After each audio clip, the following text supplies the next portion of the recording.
camera now. Look at the camera. Hi. Hi everyone. Like, yay, cheesy video. We're on the Trans-Mongolian, not the Trans-Siberian. It's day. It's day one. It's the end of day one. It's 5:30. It's dark outside. It gets dark pretty quickly here. And yeah, so we've been on this train what, about 6 hours? Yeah.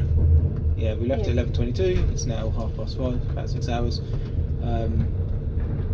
We've just left Jining, which is sort of the last big city before Mongolia.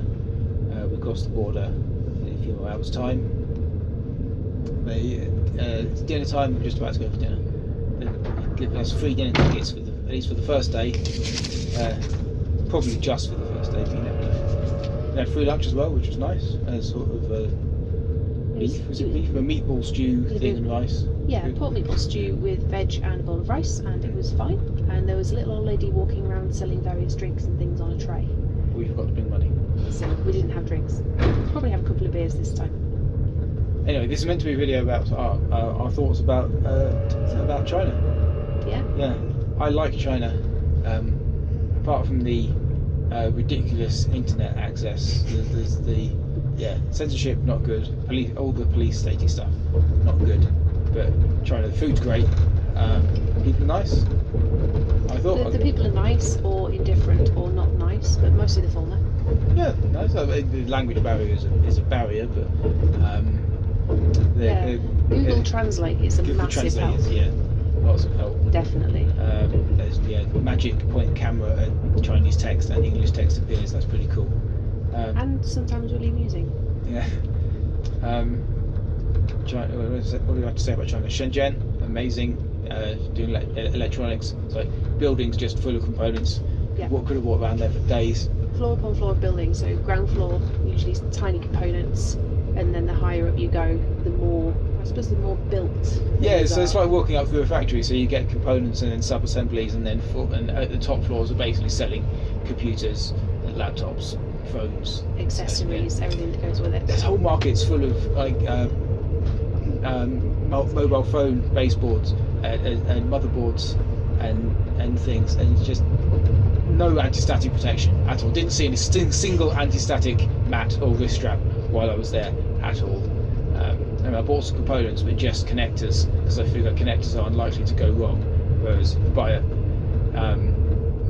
buy a chip, you've no idea what state it's been in to get to there, and it might have been swept off the factory floor or something. So that was Shenzhen. That was pretty cool. And then Shanghai was pretty cool too. Shanghai was good. We went to the Hyatt Hotel, so had dinner with a view over the city. It was quite nice. Then we did it on the first day. Shanghai was the first place where we discovered how shitty the British can be, and not just the British, but oh, you mean historically? Historically, well, not just historically, but historically, British pretty shit in China. So the Japanese, so the French, and the Americans. We've got to stop doing all this stuff. Anyway, Shanghai was cool. Lots of history there. Didn't really, again, nowhere near enough time to explore all of it. But we did Jing'an Temple, a big temple in the middle of Shanghai. Very posh, very nice.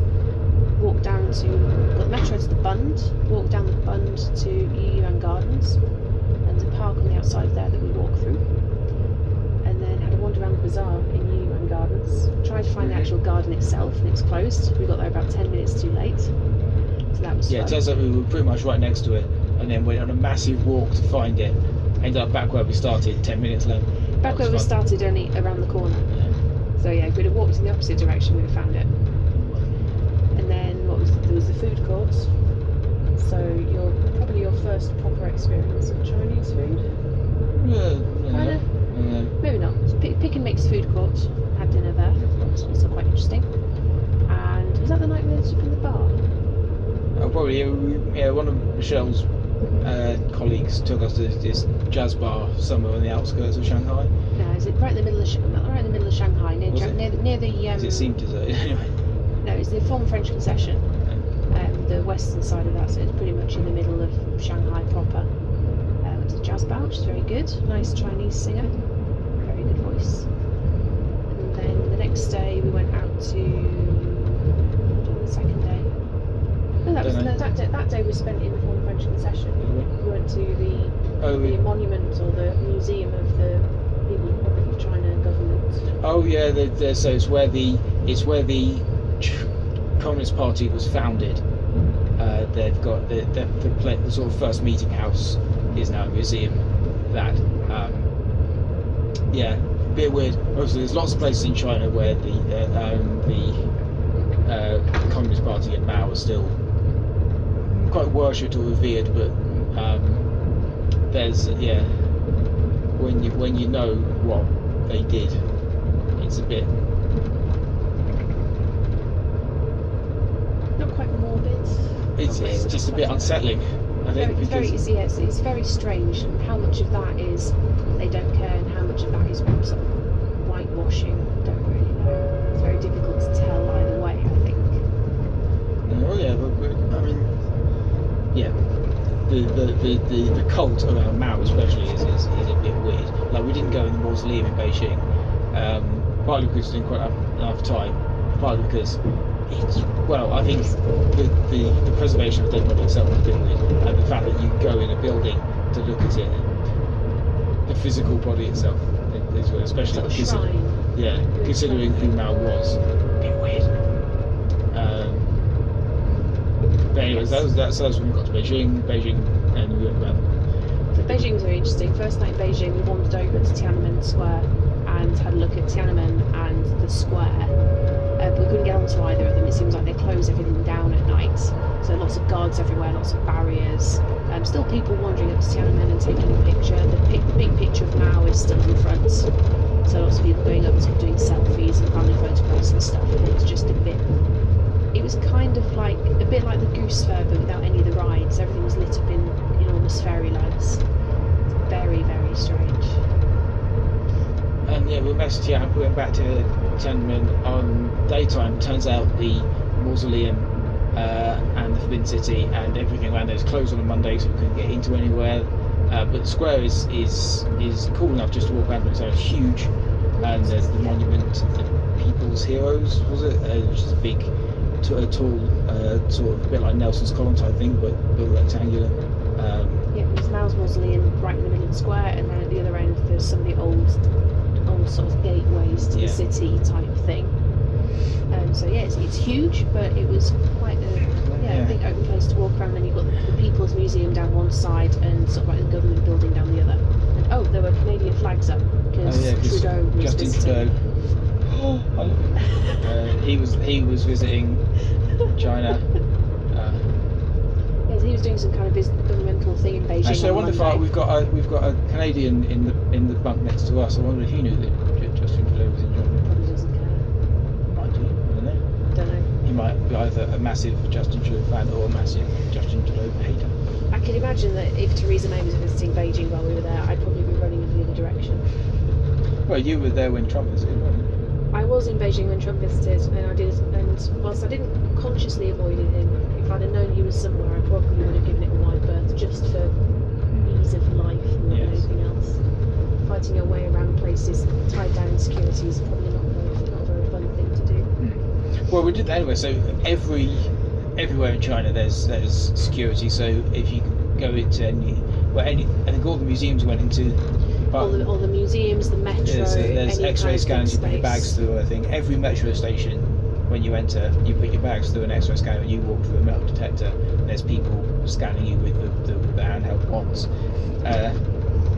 Sometimes they're quite sort of keen and not quite rigorous, but they'll sort of scan you and pat your pockets down and wave you through. And sometimes they just kind of look at you and sort of gesture. Security theatre. Yeah, and sometimes they'll sort of stop you and they'll look and they'll say, open your bag and take something. Usually they take your thermos or a bottle of water and they'll either sort of put a thing against the water and I don't know what they're doing, kind of checking that it's water. Magic machine that, well, they can't, because it wasn't water, it was coffee on occasion, so it must be a magic probably it's looking for trace chemicals associated with explosives. Like if that thing's full of explosives, there'll probably be trace amounts of it on the outside, and that's what it's looking for. Quite Probably. possibly. That's Don't the best I can figure out. But No idea. anyway, yeah, security everywhere, and it's just something you learn to accept pretty quickly, actually, despite it being actually kind of intrusive. And It's kind of intrusive, but at the same time, it's not intrusive. it does. It's somehow, no matter how busy the metro is, there's never a massive queue at the security bit. Like the platform can be packed, the escalators can be packed, but we never had to queue for more than, like, say, 30 seconds to go through the actual security bit, which is really weird. They must just be very efficient at doing it. Or they're just very easy on what they're willing to let through, and Yeah, I imagine that in rush Not- hour they don't care as much. So the tip, if you want to bomb the Beijing metro, do it at rush hour, because the security people won't want to hold everybody up. thanks. Yeah. Yeah, we'll upload this video after we And just hope that the person in the next cabin can't understand enough English. Yeah, lovely. Yeah, so we're leaving China. We're in a few hours going to be at Erelan, which is where they changed the bogies over. That's the exciting bit. Yeah, because the Mongolian and Russian railways have a different gauge, so they have to jack each carriage up, take the wheels off, put new sets of wheels on. That's exciting. Anyway, we should probably go to dinner. Bye everyone. We'll hope you're having fun in the UK. We'll probably record another video once we've done Moscow, and we'll see you all soon. Bye.